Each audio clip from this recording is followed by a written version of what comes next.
A couple things. This is from the third chapter of a book that I hope is coming out next year called The Ghosts of Mark Twain. I focus a lot on unpublished, excised material. It might be worth noting that I think occasionally about the portrait of Daniel, who a lot of critics refer to as Uncle Daniel, and Twain's claim that he was submissive, sweet, passive by birthright. Finally, I think it's appropriate that I follow Chris because I'm thinking about myself kind of as a Twain devil's advocate in the kind of Vatican sense of the term. So we'll see where this goes. Okay. During the waning days of Reconstruction in 1876, Twain begins work on Adventures of Huckleberry Finn.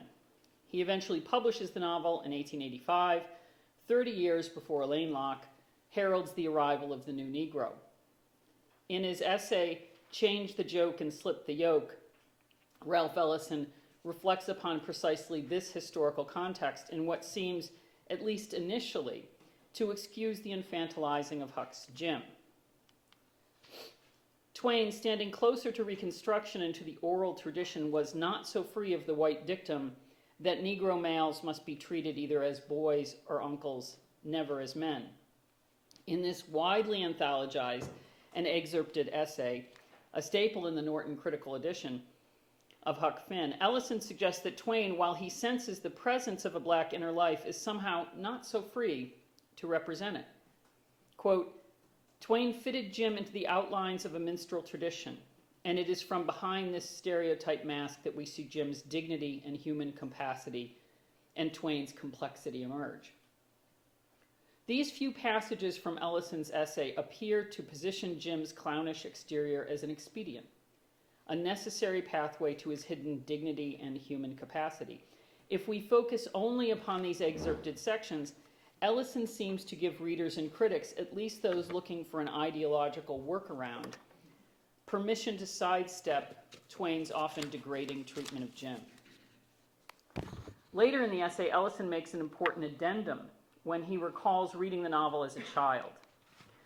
I knew the trickster Ulysses just as early as I knew the wily rabbit of Negro American lore, and I could easily imagine myself as a pint-sized Ulysses, but hardly a rabbit, no matter how human and resourceful or Negro. And a little later, I could imagine myself Huck Finn, but not though I racially identified with him as N-word Jim, who struck me as a white, inadequate portrait of a slave. Ellison measures the inadequacy of Jim by his own inability to see any fragment of his experience as a black man reflected in the character. It's not surprising, though it's certainly telling, that this section of Ellison's essay is not included in most critical editions of Adventures of Huckleberry Finn. That Jim has dignity and human capacity is not in question. Twain uses some of the same tropes in revealing Jim's character as he does in his treatment of Aunt Rachel from A True Story.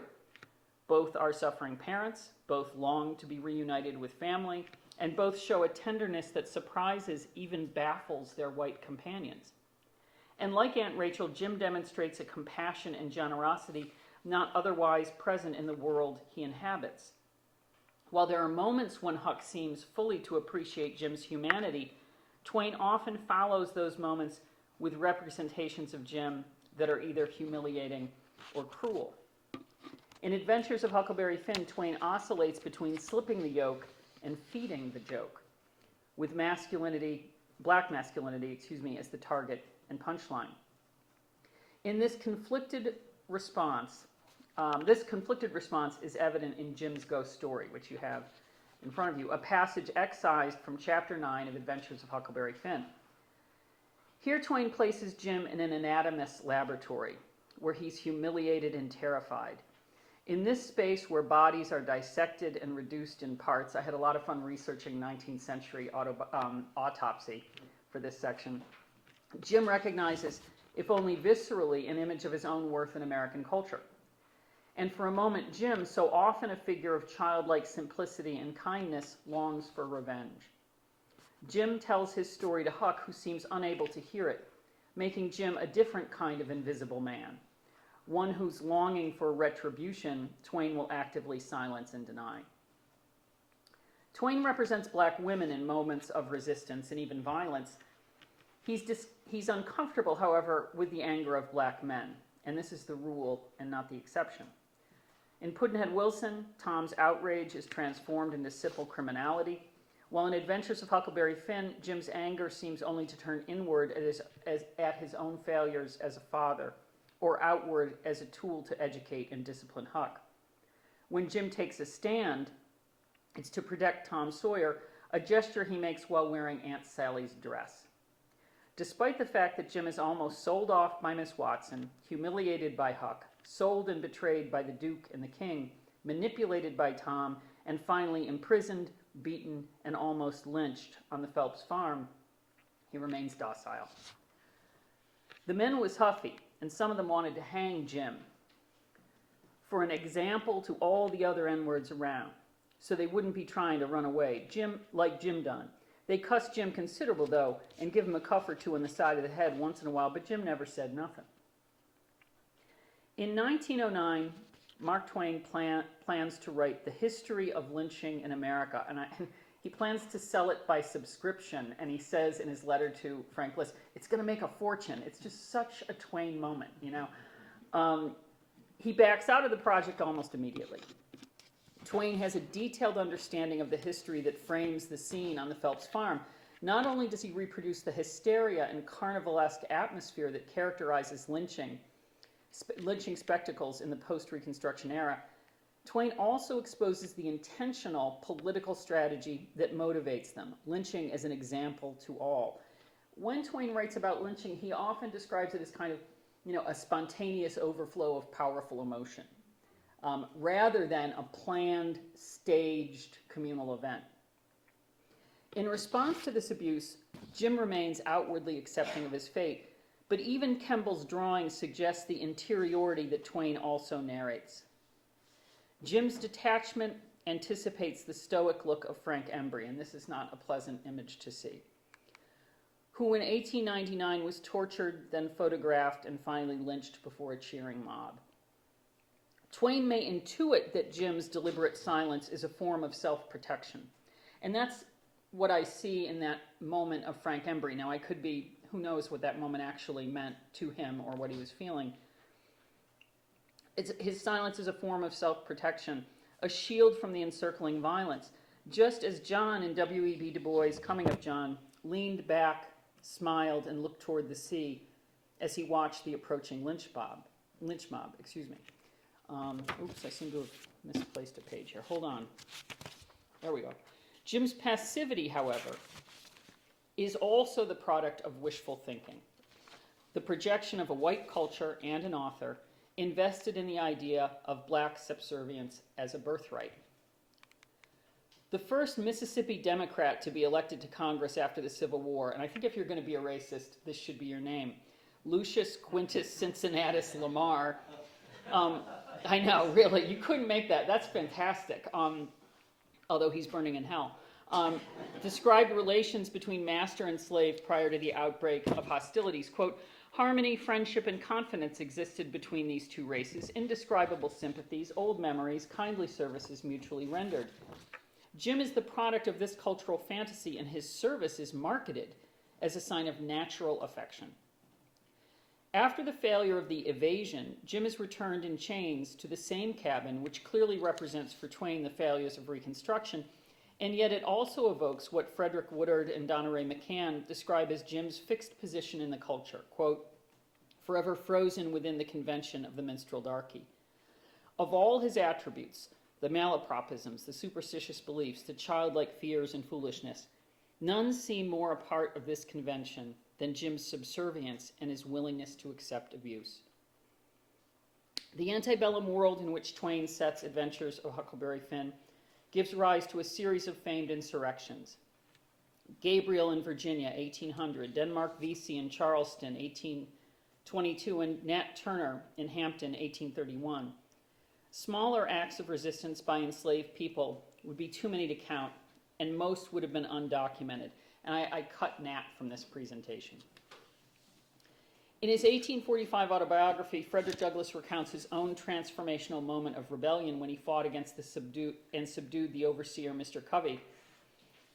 It rekindled the few expiring embers of freedom and revived within me a sense of my own manhood.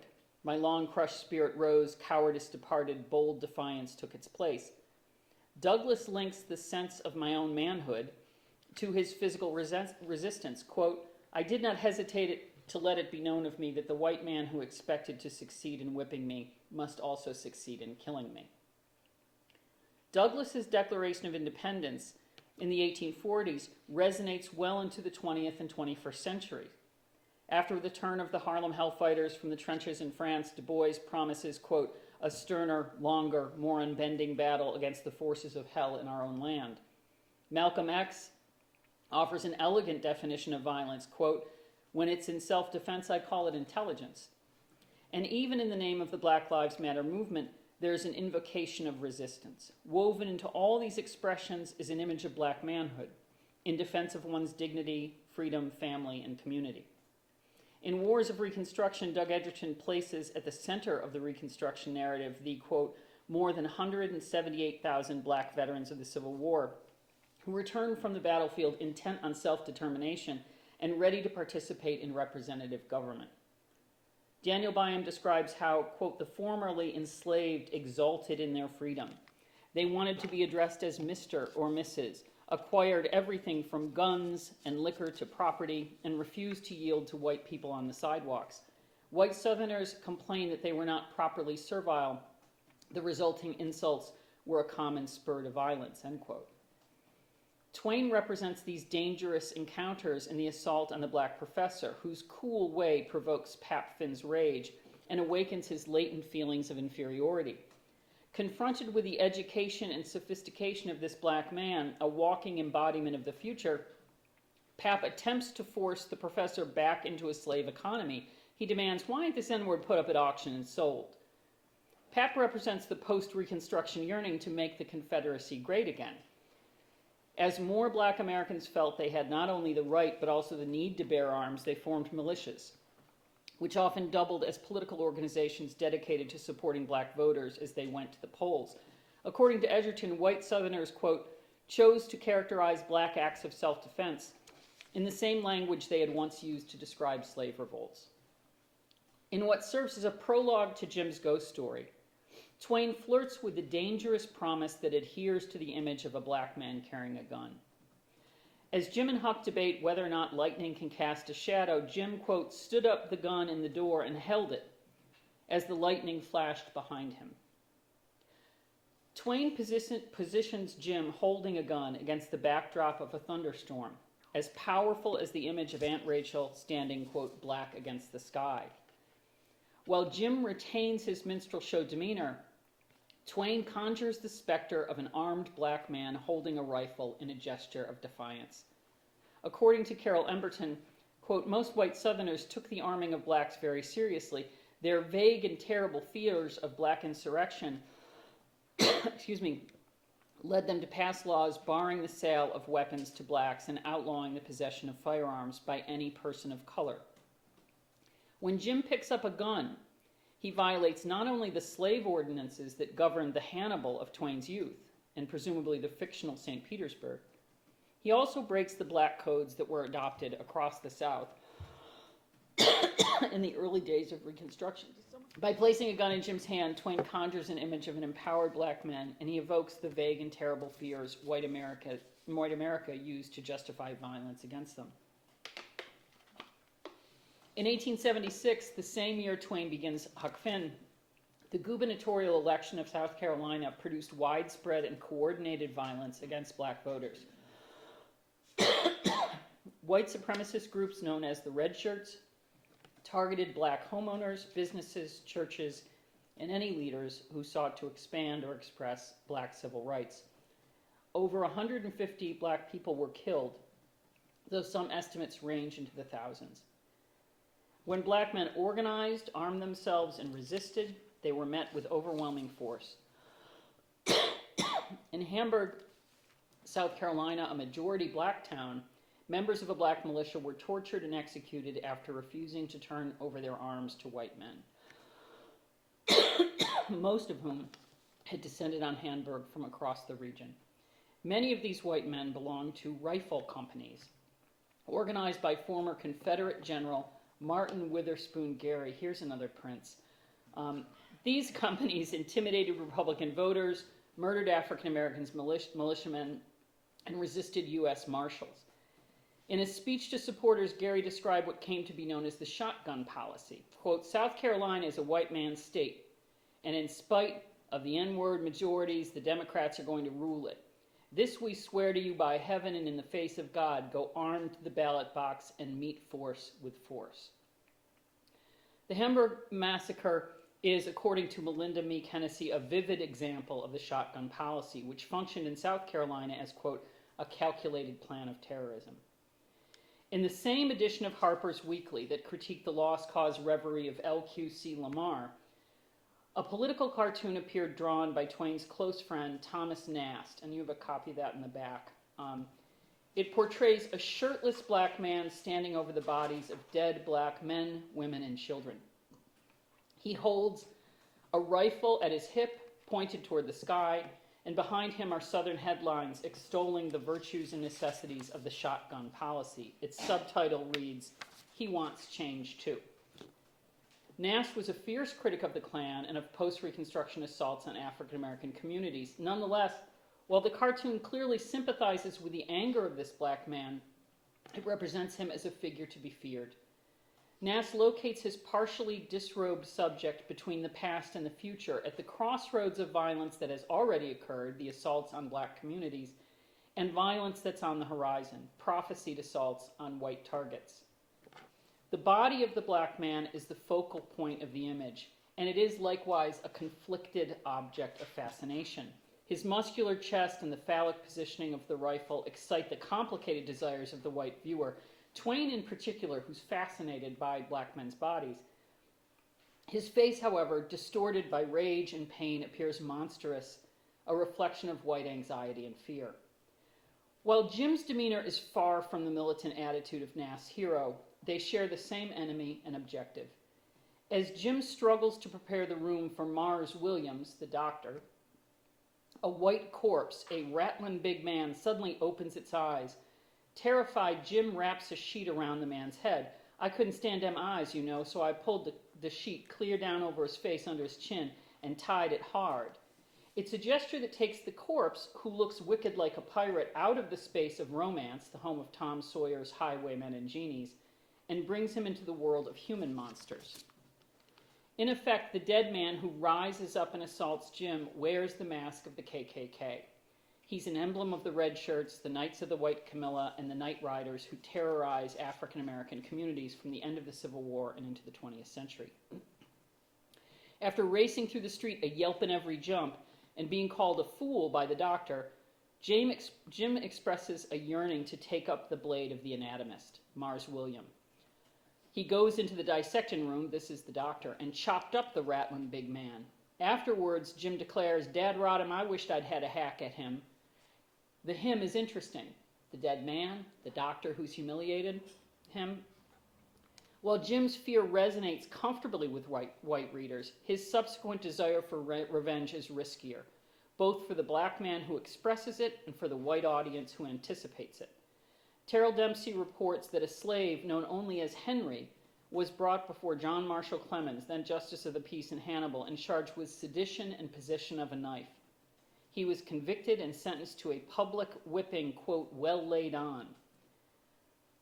The crowd could have included the sons of the Justice of the Peace. Whether or not the child Sam Clemens witnesses this violence, the artist clearly understands both Jim's desire to defend himself and the price he'll pay for doing so. If, as Ralph Ellison suggests, Twain perceives the dignity and human capacity behind the minstrel mask, he may also know that the impulse to self-defense and the passionate demand for justice resides there as well. In placing both a gun and a blade in the hands of a black man, Twain affirms both his right and his need to use them. Like Nast's cartoon, Jim's ghost story wrestles with the possibility that he wants change too. in an 1885 letter often cited as evidence of his progressive sympathies. This just makes Twain critics go moist and weepy whenever they hear this. They love this one.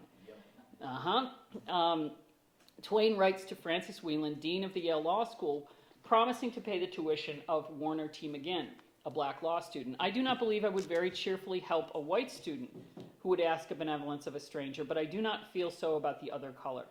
We have ground the manhood out of them, and the shame is ours, not theirs, and we should pay for it. Warner McGuinn would go on to have an important career as an attorney, including his mentorship of a young Thurgood Marshall, which makes Twain's support not only admirable, but also consequential. And there's a great piece on this on the Center for Mark Twain site by Eleanor Gruber-Garvey. What's often overlooked in the letter, however, is both the acknowledgement that black manhood has been the systematic target of white America and that we will someday have to pay for crimes against it, a debt owed that may come in more ominous forms than a tuition bill. Answering for the crimes of the past is one of the inherent structures of the Gothic narrative. Monsters long to be made whole, witches seek revenge, ghosts demand justice. The letter positions white people as the future victims of a monstrosity which they themselves have created. Twain anticipates, even fears, a reckoning in which white culture will have to face the anger of a black community that demands change. Twain sympathizes with that outrage, and yet he works to deflect and evade it. Adventures of Huckleberry Finn repeatedly indicts the racialized violence perpetrated, celebrated, and romanticized by white men. Yet if Twain owns up to the historical abuse of black men, the shame is ours, he's also attracted to a sense of humor that grinds the manhood out of them.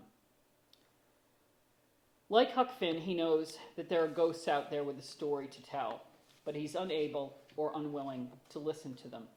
Twain vacillates in the telling the story of black men who demand justice, and he shelves his work on lynching in America. The gun that begins Jim's ghost story and the blade that ends it suggest a repressed desire for justice that the novel, and possibly Twain, cannot finally admit. So rather than give Jim the knife, Twain cuts the text instead. And that's it. Okay.